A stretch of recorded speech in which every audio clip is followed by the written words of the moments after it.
ada 3 golongan manusia yang akan tampak setelah berakhirnya proses Idul Adha.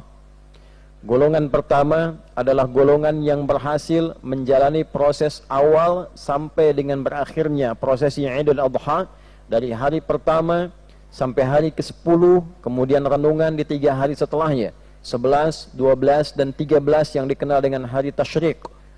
Maka golongan pertama ini dikategorikan oleh Al-Quran kepada golongan yang berhasil meraih kedekatan dengan Allah Subhanahu wa ta'ala, dan didefinisikan oleh Al-Quran sebagai golongan yang mendapatkan takwa. Baik itu yang berhaji, baik itu yang berkorban, ataupun yang sekedar menjalani prosesi sampai dengan selesainya rutinitas Idul Adha ini. Bismillahirrahmanirrahim. Hadirin jamaah Jumat rahimani wa rahimakumullah. Mengawali khutbah Jumat ini, khatib ingin mengajak kepada kita semua untuk meningkatkan syukur kita kepada Allah Subhanahu wa ta'ala. Alhamdulillah, Allah telah memberikan kenikmatan iman kepada kita. Di antara sekian hamba Allah yang masih berkehidupan, kita yang masih memiliki iman itu. Kita bersyukur pada Allah Subhanahu wa ta'ala. Di antara sekian hamba Allah yang menyatakan dirinya beriman, kita masih diberikan kemampuan untuk membuktikan iman itu dengan menunaikan ibadah Jumat berjamaah. Alhamdulillah, hari ini Jumat bertepatan dengan 10 Dzulhijjah 1446 Hijrah. Semoga Jumat yang kita tunaikan di hari ini diberkahi dan ditambah kemuliaannya di sisi Allah Subhanahu wa ta'ala. Hadirin, secara singkat, ada 3 golongan manusia yang akan tampak setelah berakhirnya proses Idul Adha. Golongan pertama adalah golongan yang berhasil menjalani proses awal sampai dengan berakhirnya prosesi Idul Adha, dari hari pertama sampai hari ke-10, kemudian renungan di 3 hari setelahnya, 11, 12, dan 13 yang dikenal dengan hari Tasyrik. Maka golongan pertama ini dikategorikan oleh Al-Quran kepada golongan yang berhasil meraih kedekatan dengan Allah Subhanahu wa ta'ala, dan didefinisikan oleh Al-Quran sebagai golongan yang mendapatkan takwa.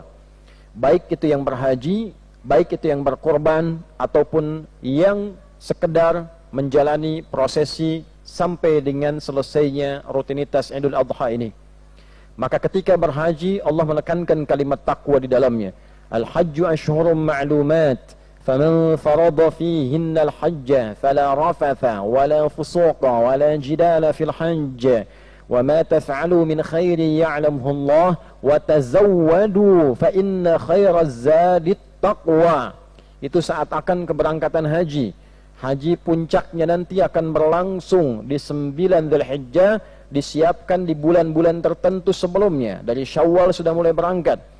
Maka siapapun yang akan berangkat, persiapkan dirinya dengan baik, jauhi kata-kata yang tidak bagus, perbuatan yang menyimpang, jauhi semuanya, kerjakan nilai-nilai kebaikan. Allah lebih tahu siapa yang baik, dan Allah lebih tahu bekal apa yang terbaik.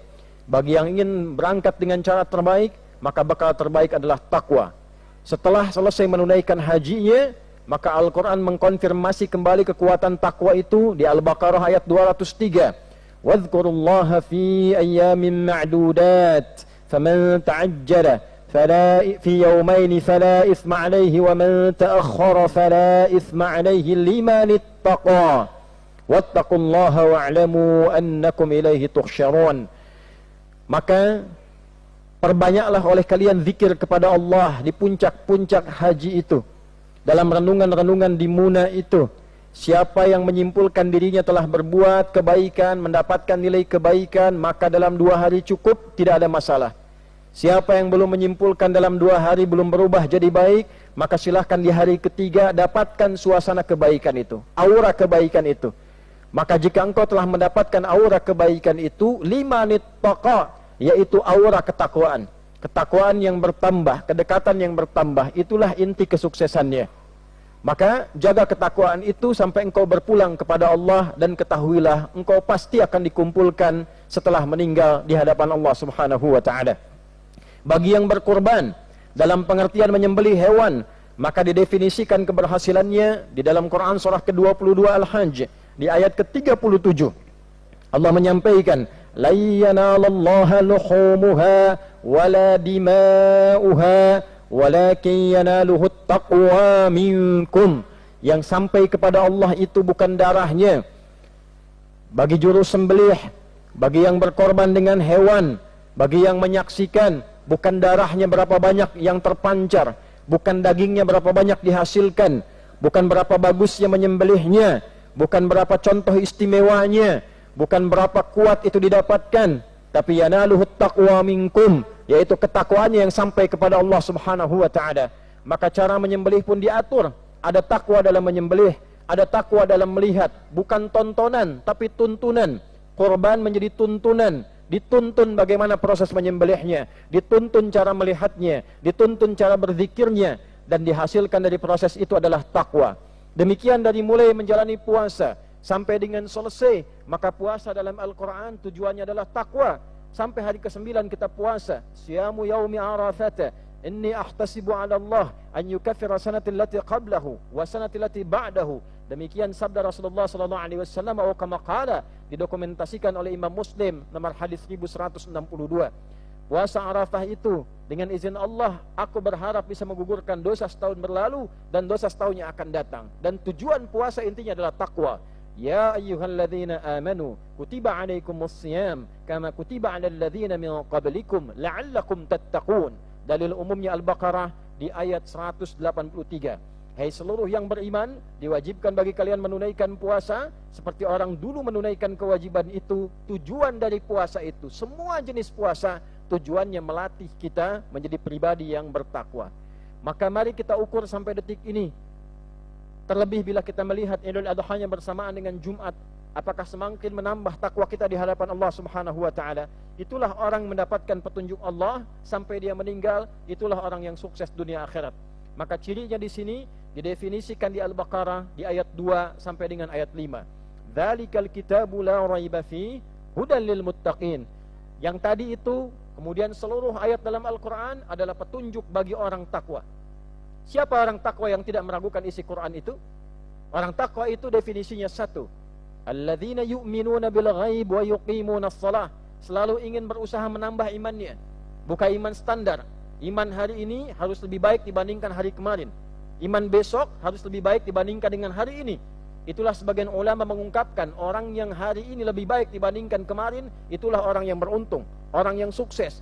Maka bagaimana cara meningkatkannya? Bertambah sholatnya. Maka setelah Idul Adha, dia berusaha menambah kualitas sholatnya, menambah kuantitasnya. Fardu tambah sunnah, yang sudah konsisten dengan sunnah perbaiki sunnah dan fardunya supaya lebih khusyuk dibandingkan dengan sebelumnya. Wa mimma razaqnahum yunfiqun. Dalam proses menjelang Idul Adha kita dilatih berinfak, harta seadanya, harta secukupnya, dengan hewan korban. Maka setelah Idul Adha kita gemar berinfak. Infak diartikan bisa dengan harta, dengan uang, bisa dengan makanan, bisa dengan tenaga, bisa dengan pikiran.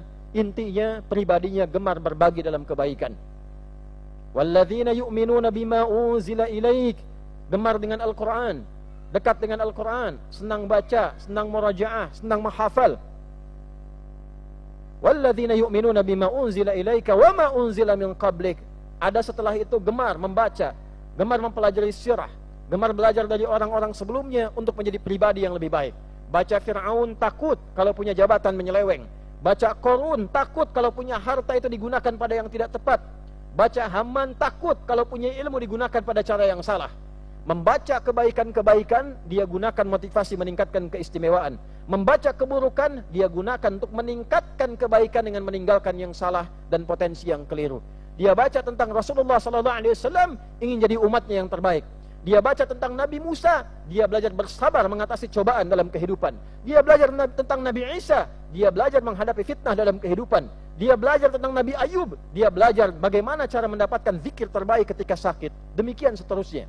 Maka ketika dia merasakan kenikmatan ini, wabil akhirati hum yuqinun, bertambah keimanannya, bertambah keyakinannya, dan dia jadikan semua urusan dunia sebagai proyek akhiratnya. Ke kantor dia siapkan juga bukan untuk dunia, tapi akhiratnya pun dia siapkan. Bagaimana bekerja bernilai ibadah, bagaimana membaca ada ibadah, Bagaimana menyembelih hewan ada ibadah.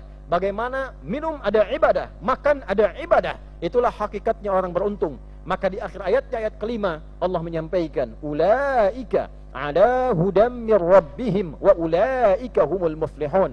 Mereka itulah orang yang senantiasa mendapatkan petunjuk ridha Rabbnya, dan merekalah yang berbahagia, sukses dunia akhirat. Itulah sebabnya doa haji yang dikumandangkan, bahkan doa ini dikuatkan dalam tawaf dari rukun Yamani menuju Hajar al-Aswad, membacakan Al-Baqarah ayat 201, wa minhum may yaqulu rabbana atina fid dunya hasanah wa fil akhirati hasanah wa qina adzabannar. Golongan pertama. Golongan kedua adalah golongan yang merugi.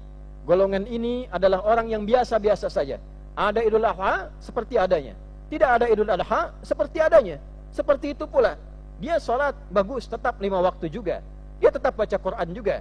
Tapi Idul Adha tidak merubah kepribadian dirinya. Hanya ikut-ikut saja. Ikut sholat, iya. Ikut menyembelih, nonton, iya. Melihat, iya. Tapi itu tidak memberikan bekas pada dirinya. Maka merugilah ia karena mendapatkan kesempatan Idul Adha, tapi tidak mendapatkan kemuliaan, tidak mendapatkan pengaruh kebaikan dari Idul Adha yang dia dapatkan. Orang lain tidak dapat, meninggal jadi baik. Orang ini dapat, tidak dimanfaatkan, maka merugilah dia. Dan yang terakhir adalah orang celaka. Orang celaka yang walaupun datang diberi kesempatan Idul Adha, tapi dia tetap memilih bermaksiat. Dia tetap memilih melakukan tindakan kriminal. Kalau pejabat, Idul Adha hanya lewat, setelah itu korupsi lagi. Misal, orang yang celaka. Orang yang kaya, merampok lagi, menipu lagi. Misal, itu orang celaka. Ada orang punya ilmu, digunakan hanya untuk menipu. Hanya untuk berbuat dosa, memberikan fatwa-fatwa yang keliru, hanya untuk popularitas. Maka itu bagian dari yang celaka. Maka semoga khutbah Jumat ini mengingatkan kita walaupun singkat, menggolongkan kita ke dalam golongan orang pertama, bahagia dunianya hasanah, sukses akhiratnya hasanah, dan beruntung kita terpilih mendapatkan Idul Adha di tahun ini. Maka mari kita perbaiki diri, buktikan kepada Allah kita berhasil mendapatkan nikmat ini. Kalau Idul Adha tahun ini bahkan bersamaan dengan Jumat belum mampu merubah hidup kita menjadi lebih baik, maka berapa banyak lagi waktu yang kita butuhkan berubah menjadi pribadi dan hamba Allah yang lebih mulia dari hari sebelumnya.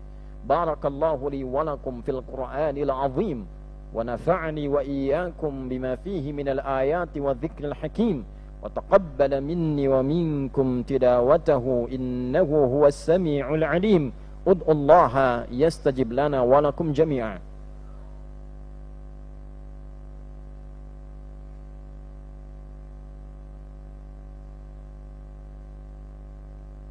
Alhamdulillah wassalatu wassalamu ala rasulillah nabiyyina wa sayyidina Muhammad ibn Abdullah wa ala alihi wa sahbihi wa man walah. Nashhadu an la ilaha illallah wahdahu la sharika lah wa nashhadu anna Muhammadan abduhu wa rasuluhu alladhi la nabiyya ba'dah. Amma ba'du fa ya ibadallah, usi nafsi wa iyyakum bitaqwallahi faqad fazal muttaqun. فلا تموتن إلا وأنتم مسلمون. فقال تعالى يا أيها الذين آمنوا اتقوا الله حق تقاته ولا تموتن إلا وأنتم مسلمون.